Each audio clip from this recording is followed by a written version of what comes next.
Today, we will talk about demand curves. What are they, the different types, and examples. The demand curve is a graphical representation of the relationship between the price of a good or service and the quantity demanded for a given period of time. In simple terms, it shows how the price of a product affects how much people want to buy. The demand curve tells us how the price of a product influences the quantity that consumers want to buy. It generally moves downward from left to right, following the law of demand, which states that as the price of a product increases, the quantity demanded decreases. The individual demand curve examines the price-quantity relationship for an individual consumer. It shows how much of a product an individual will buy given a particular price. For example, if the price of a slice of pizza decreases, an individual may choose to buy more slices for lunch. The market demand curve is the summation of the individual demand curves in a given market. It shows the quantity of a good demanded by all individuals at varying price points.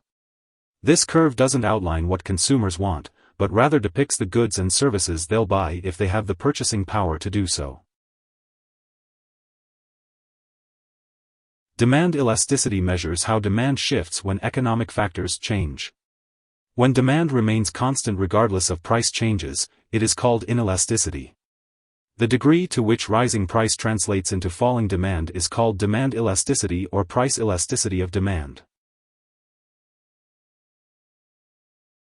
The demand curve is shallower for products with more elastic demand, meaning that a change in price leads to a significant shift in demand. Luxury products and consumer discretionary items are examples of goods with elastic demand. The demand curve for items that are less elastic or inelastic is steeper.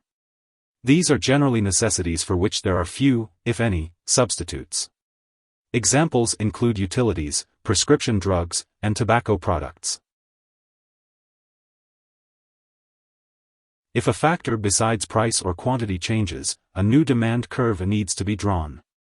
For example, an increase in the population of an area can shift the demand curve to the right, leading to an increase in demand for certain products.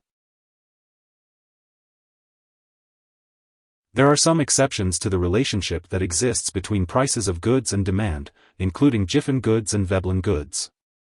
For Giffen goods, demand increases when the price increases, and for Veblen goods, demand rises even as the price rises. Both of these scenarios go against the traditional law of demand.